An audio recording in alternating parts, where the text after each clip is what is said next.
des dents grimaçantes dans l'obscurité. Un homme court dans un couloir sombre, jetant des regards terrifiés par-dessus son épaule. Il tient un porte-bloc et porte une blouse de laboratoire standard de la Fondation. Derrière lui, dans l'ombre, une silhouette flotte vers lui à un rythme régulier. Il essaie de courir plus vite, mais il n'arrive pas à augmenter la distance entre eux. Une longue main noueuse aux ongles déchiquetés s'étend vers son épaule. Des doigts se referment pour l'attraper lorsqu'il se réveille dans son lit, se redresse et hurle. Il reprend son souffle. Ce n'était qu'un rêve. Il sort du lit, s'asperge le visage d'eau et enfile sa blouse de laboratoire. Il sort de chez lui pour aller travailler. Parmi tous les sons que l'on peut entendre lors d'une journée ordinaire sur un site de la Fondation SCP, les cris sont probablement l'un des plus courants. Lorsqu'on travaille aux côtés d'anomalies allant du bizarre au mortel, les cris de peur, de douleur et de choc font simplement partie du métier. Mais alors que le Dr Simon fait son trajet habituel jusqu'à la salle de repos à la recherche d'un café fraîchement servi, le cri qui déchire le silence le fige sur place. La tasse de café lui échappe des mains, se brisant en morceaux sur le sol, et il ne remarque même pas vraiment le désordre. Il fixe la porte fermée, écoutant le bruit. En toutes ces années à la Fondation, il n'a jamais entendu une expression de terreur pure et absolue comme celle-ci. Il attend que quelque chose mette fin à ce cri, mais une telle clémence ne vient pas. Il n'y a pas de gargouillement humide qui coupe le son, pas de classe D hurlant escorté hors de la pièce pour être jeté à nouveau dans sa cellule, pas de bruit sourd d'un corps s'effondrant au sol. Celui qui hurle continue simplement à hurler encore et encore, jusqu'à ce que sa voix devienne rauque. Le Dr Simon ne peut pas résister à sa curiosité, ce besoin insatiable de comprendre qui l'a mené sur la voie de la recherche scientifique dès le départ. Il frappe à la porte de la pièce jusqu'à ce que la chercheuse superviseuse, la Dr Myers, réponde, les sourcils froncés par la confusion face à l'interruption. Avant que sa collègue ne puisse le réprimander, le Dr Simon s'enquiert de la nature de l'anomalie dans la pièce. Qu'est-ce qui pourrait bien pousser un homme à émettre un tel son sans que cela le tue? La Dr Myers referme la porte derrière lui, prend le Dr Simon à part et explique que le coupable n'est rien d'autre qu'une simple poupée. Le Dr Simon ne peut s'empêcher d'en rire, secouant la tête d'incrédulité. Est-ce que la poupée fait quelque chose? Est-ce qu'elle attaque ses victimes avec un couteau, comme Chucky? Est-ce que sa tête tourne en rond? Est-ce qu'elle vomit de la soupe aux pois? Est-ce qu'elle rampe au plafond et crache des araignées et des asticots? Non, docteur. Myers secoue la tête. La poupée reste simplement assise là. Elle a été retrouvée pour la première fois dans la chambre d'un enfant, dans une maison prétendument hantée, et semble déclencher une terreur extrême, inexplicable, mais totalement envahissante chez toute personne qui l'observe pendant une période prolongée. Sinon, elle ne semble causer aucun dommage. Eh bien, ça a l'air bien plus intéressant que de regarder des assistants de recherche jeter différents objets dans SCP-914 pour la 100e fois, ou de remplir de la paperasse, ou de faire toutes les autres tâches stupides dont le Dr Simon a été accablé dernièrement. Toujours poussé par cette curiosité indéniable, le Dr Simon fait une demande. Le Dr Myers va-t-il lui confier l'examen de la poupée? Plus précisément, peut-il obtenir la permission de l'observer de près et de ressentir lui-même son effet terrifiant? Le Dr Myers reconnaît l'étincelle dans le regard de son jeune collègue. Cette fascination pour l'obscurité et l'inconnu qui a poussé tant d'entre eux à travailler au sein même de la Fondation. Comment pourrait-il refuser cela? D'ailleurs, l'anomalie est en grande partie inoffensive et ne causera aucun dommage qu'une visite chez le psychologue interne et quelques tranquillisants prescrits ne puissent réparer. Il accepte et le Dr Simon est transféré dans son équipe dès le lendemain. Alors que le Dr Myers déverrouille la porte de la chambre de confinement de la poupée, le Dr Simon sent un frisson d'anticipation sous sa peau. Il remarque que ses mains sont moites et il les essuie rapidement sur sa blouse de laboratoire. Mieux vaut garder une apparence professionnelle, une aura de confiance inébranlable. Maintenant, pense-t-il, voyons un peu cette fameuse poupée cauchemardesque. Lorsqu'il entre dans la pièce et pose les yeux sur la chose, il ne peut s'empêcher de laisser transparaître sa déception. Il s'attendait à quelque chose de grotesque, une poupée en porcelaine fissurée avec des orbites sombres et vides, une poupée souple cousue dans un cuir d'origine indéterminée. Mais à la place, il n'y a qu'une figurine en argile bosselée posée devant lui, grossièrement façonnée en forme de femme nue. Du moins, il suppose qu'elle est nue, puisque la poupée n'a pas de vêtements. La figurine n'est pas assez détaillée pour en être certain. Il envisage brièvement de faire demi-tour et de quitter la pièce immédiatement, mais il a tellement insisté pour être réaffecté qu'il ne peut pas abandonner aussi vite. Il va examiner la poupée de plus près. Il demande s'il peut toucher la poupée et le Dr Myers répond par l'affirmative. Il soulève la poupée, sentant son poids dans ses mains. En la retournant pour l'examiner, un gros morceau se détache. Il pousse un cri de surprise, horrifié à l'idée d'endommager un objet anormal dès son premier jour de travail avec celui-ci. Mais le Dr Myers le rassure en lui disant que cela ne pose aucun problème. Cette curiosité refait surface et le docteur Simon casse une autre partie, juste pour voir ce qui pourrait se passer. Il casse des morceaux jusqu'à ce qu'il ne reste plus qu'un morceau d'argile rectangulaire qui évoque vaguement un torse et un bassin. Soudain, les restes de la poupée disparaissent de ses mains. Il lève les yeux et voit la même poupée d'argile posée sur le sol à 1 mètre de là. Ce n'est pas du tout effrayant, c'est fascinant. Le docteur Simon s'apprête justement à ramasser la poupée et à essayer de la briser à nouveau, lorsqu'un éclat de rire cruel et dément lui glace le sang. Ce n'est pas le Dr Myers qui rit. La voix semble appartenir à une femme, bien qu'il soit difficile d'en être certain à cause de ce ricanement tordu. Il se retourne brusquement, cherchant la source du rire, mais il n'y a rien et personne d'autre dans la pièce avec lui, à part la poupée. Les minutes passent ainsi, avec le rire qui résonne dans ses oreilles, jusqu'à ce que, soudainement, tout devienne silencieux. Il reporte son regard sur la poupée, mais elle a disparu. Il s'apprête à quitter la pièce pour prévenir le Dr Myers lorsqu'il aperçoit quelque chose du coin de l'œil. Il se tourne pour voir ce que c'est et il regrette aussitôt de l'avoir fait. La première chose qu'il voit, c'est son sourire, étiré douloureusement, la langue pendante entre ses dents entr'ouvertes. Puis ses yeux roulant follement dans sa tête, les pupilles dilatées se fixant sur lui avec une intensité à vous retourner l'estomac. De longues mèches de cheveux noirs flottent derrière elle, alors qu'elle s'avance vers lui, les pieds décollés du sol, effleurant à peine le plancher du bout des orteils. Il décrirait cette chose comme une femme, mais elle n'a pas vraiment l'air humaine. Ses proportions sont complètement anormales. Des doigts longs et pointus, une taille serrée, comme si elle portait un corset très ajusté. Un cou si étroit qu'il ne devrait même pas pouvoir soutenir le poids de sa tête. Bien que sa bouche ne bouge pas, restant figée entre un sourire et une grimace, il peut de nouveau entendre le rire, de plus en plus fort, résonnant à l'intérieur de son crâne. Il y a ce cri, le même qu'il a entendu en passant devant la porte verrouillée il y a seulement un jour. Le cri d'un homme découvrant que, peu importe la technologie qu'ils inventent ou le nombre de villes qu'ils construisent pour se convaincre du contraire, les humains restent des proies, toujours des animaux recroquevillés dans un coin sombre, tandis qu'un prédateur s'avance vers eux. Pendant un instant, il se demande qui crie, mais la douleur vive dans sa gorge lui indique que c'est sa propre voix que les passants dans le couloir entendent maintenant. La femme s'approche de plus en plus, avançant à un rythme lent et régulier, tandis que chaque poil du corps du docteur Simon se dresse, chaque instinct primaire en lui ordonnant de fuir, de se protéger, par tous les moyens possibles. Il recule précipitamment, effrayé à l'idée de détourner les yeux de la silhouette, aussi terrifiante soit-elle à regarder. Il ne veut pas imaginer ce qu'elle pourrait faire pendant qu'il lui tourne le dos. Il fait un pas, puis un autre, puis encore un autre, jusqu'à ce que son dos heurte la pierre solide, le mur. Elle l'a littéralement acculé, et il n'a nulle part où fuir. Comme un lapin face à un serpent. Tout ce que le docteur Simon peut faire, c'est trembler, pâle et impuissant, alors que la silhouette s'approche. Son visage grotesque s'étire vers lui. Une chair grise, marbrée, trop de dents, et des yeux inhumains à seulement quelques centimètres de son propre visage. Sa bouche s'ouvre encore davantage qu'avant, plus qu'il n'aurait jamais pu l'imaginer, et il se prépare au pire qu'il puisse imaginer. Mais aucune douleur ne vient. À la place, un cri perçant déchire sa gorge, une rafale d'air chaud et âcre envahit son nez et sa bouche, et la silhouette disparaît. Le docteur Simon oublie tout son professionnalisme à cet instant, s'élançant hors de la pièce et ne s'arrêtant pas une seconde avant d'être en sécurité de l'autre côté de la porte de la chambre de confinement. Là, le Dr Myers l'attend. Eh bien, le Dr Myers le regarde avec intérêt. Sa curiosité a-t-elle été satisfaite? Alors que l'adrénaline quitte lentement son corps et que son rythme cardiaque redevient normal, le docteur Simon hoche la tête. Maintenant, il comprend exactement pourquoi quelqu'un crierait ainsi en présence d'une simple poupée. Le Dr Myers pose une main amicale sur l'épaule du jeune homme, lui rappelant de prendre une profonde inspiration et de laisser retomber cette terreur anormale. Le pire est passé, et la poupée, ainsi que l'entité qui l'accompagne, ne le dérangeront plus tant qu'il ne l'observe pas à nouveau pendant une longue période. Il félicite également le docteur Simon, l'informant qu'il est la 25e personne à avoir observé cette anomalie et seulement la 4e à l'avoir fait de son plein gré.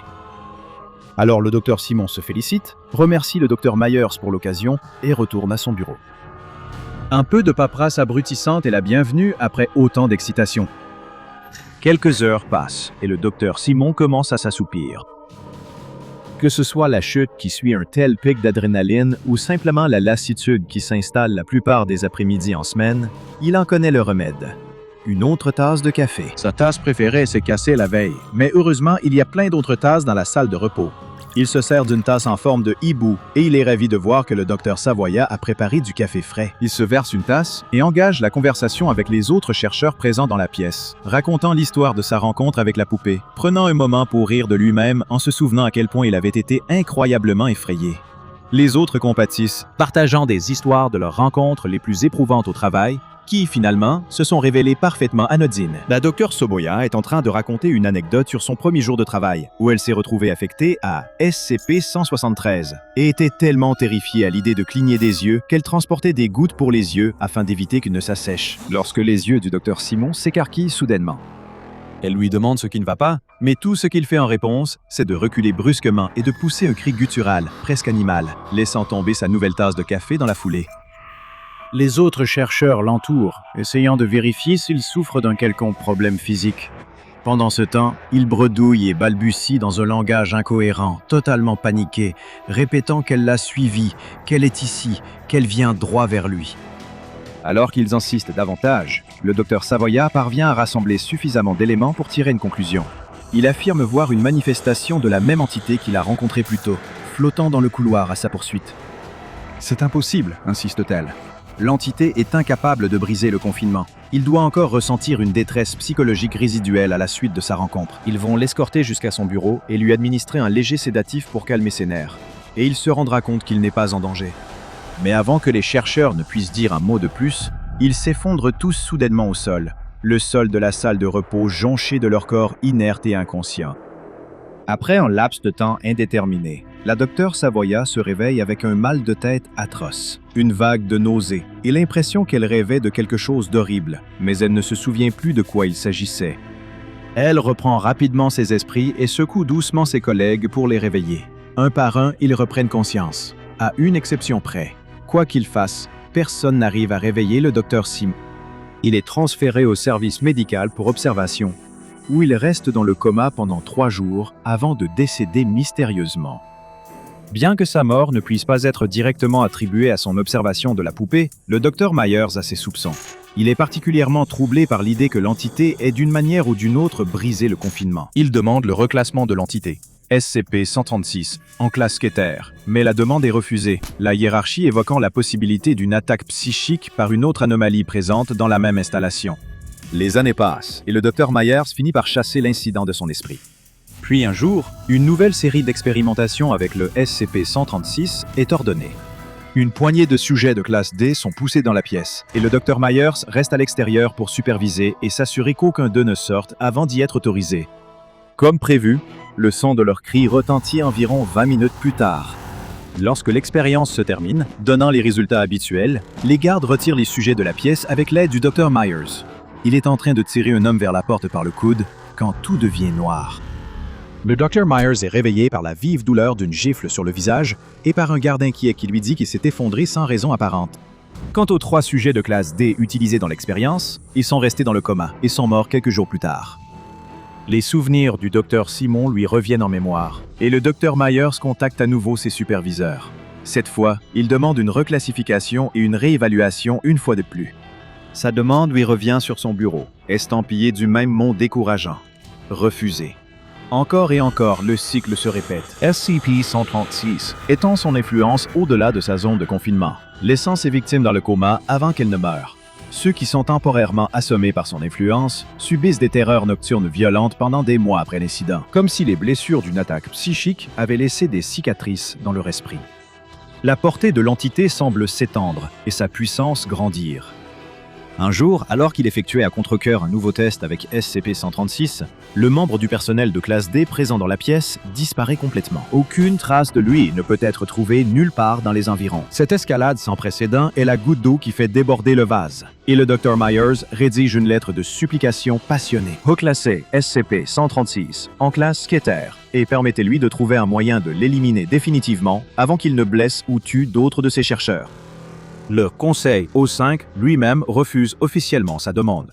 Lorsque j'ai appris pour la première fois le destin tragique du docteur Simon et les horreurs qui ont suivi, je n'ai pas pu me sortir ces images de la tête. J'étais déterminé à découvrir exactement ce qui s'était passé et pourquoi, bon sang, le Conseil O5 refusait les demandes de reclassification ou d'élimination de cette entité mortelle. Après quelques, disons, interférences bureaucratiques, j'ai pu mettre la main sur le dossier officiel du SCP-136. Il est actuellement classé Euclide, bien que j'ai quelques réserves concernant cette décision, sur lesquelles je reviendrai dans un instant. SCP-136 fait référence à deux phénomènes sous cette même désignation.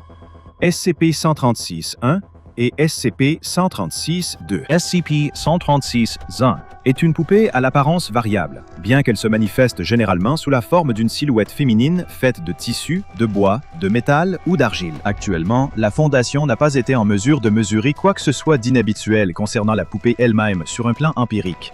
Cependant, étant donné qu'il s'agit de la Fondation SCP, ce n'est évidemment pas une poupée ordinaire. Cela nous amène à SCP-136-2. Le sujet de mes plus grandes inquiétudes. SCP-136-2 est une silhouette nue, ou partiellement nue, incorporelle, dont la présentation de genre correspond à celle de la forme que prend la poupée. Habituellement, il s'agit d'une forme féminine, mais la poupée apparaît sous une forme masculine environ 10% du temps. Elle se manifeste une fois que la poupée a été observée pendant environ 20 minutes. Et le premier signe de son apparition est le son d'un rire inquiétant, suivi d'une période de silence étrange. La poupée disparaît et la silhouette, mesurant entre 1,9 et 2,1 mètres, semble prendre sa place. Lors de son apparition, SCP-136-2 adopte une posture provocante et se déplace dans les airs à une vitesse de 0,2 mètres par seconde, vers le ou les sujets qui observent la poupée. À mesure qu'il s'approche, le rire devient de plus en plus fort. Lorsque l'entité se trouve à 1 ou 2 mètres, la victime est paralysée par la peur, s'effondre au sol ou recule jusqu'à heurter un mur. Lorsque la silhouette atteint 5 cm du sujet, elle pousse un cri, puis disparaît avant de réapparaître à son emplacement d'origine. L'apparence de cette entité a été décrite comme profondément troublante, avec une bouche anormalement large, des dents découvertes, des iris agrandis et des yeux injectés de sang. L'exposition à SCP-136-2 a été associée à des terreurs nocturnes pouvant durer jusqu'à 6 mois après la rencontre initiale. À l'origine, l'entité n'avait jamais été vue en train de sortir de sa zone de confinement. Évidemment, ce n'était pas le cas en réalité. Malgré les incidents mettant la vie en danger liés à SCP-136, ces procédures officielles de confinement stipulent, je cite, qu'aucune procédure de confinement extraordinaire n'est nécessaire. Il est gardé dans une salle de confinement standard en béton de 10 par 10 par 10 mètres, où SCP-136-1 est enfermé dans une boîte en plastique transparent. Il n'y a aucune surveillance vidéo de la pièce lorsqu'aucun examen direct n'y est mené. Seul le personnel de classe D est autorisé à entrer dans la chambre plus d'une fois sur une période de 30 jours. Mais pourquoi en est-il ainsi? Si SCP-136 est effectivement dangereux, représentant une menace pour le personnel de la Fondation et causant des pertes humaines importantes, ainsi que des dommages au moral des employés, pourquoi ne pas renforcer la sécurité de son confinement? Pourquoi ne pas le reclasser en quêteur? Pourquoi ne pas permettre à l'équipe d'essayer de le détruire, neutralisant ainsi la menace interne? Eh bien, les méandres de mes recherches sur SCP-136 m'ont mené à la réponse. Dr. Myers, un membre de l'équipe de recherche originale assignée à SCP-136, a déposé une série de plaintes et de requêtes auprès du Conseil O5. Comme vous le savez maintenant, ces demandes ont été refusées, apparemment sans explication. Eh bien, comme c'est souvent le cas à la Fondation SCP, il y avait plus dans cette histoire qu'il n'y paraissait au premier abord. Le Dr. Myers a été démis de ses fonctions et une note a été ajoutée au dossier officiel du SCP-136. Le 136 s'avère précieux pour les interrogatoires coercitifs. Des notes de service sur le sujet, sans que je puisse révéler comment j'y ai eu accès, m'ont révélé que le SCP-136 a finalement été retiré en tant que sujet de recherche potentiel, au profit d'un outil d'interrogatoire à utiliser contre les membres de groupes d'intérêt. Les dossiers de ces interrogatoires ont été scellés, mais j'ai tenté d'en savoir plus sur le moment où ces interrogatoires coercitifs ont cessé, vraisemblablement en raison de l'intervention du comité d'éthique. J'espère me tromper, qu'une information essentielle m'a échappé, mais d'après ce que je peux voir, ils ne l'ont jamais fait. Découvrez le Patreon du Dr. Bob et devenez chercheur junior dès aujourd'hui. Maintenant, allez regarder une autre entrée des dossiers du Dr. Bob, comme SCP-5853, Tiki Taffy Town.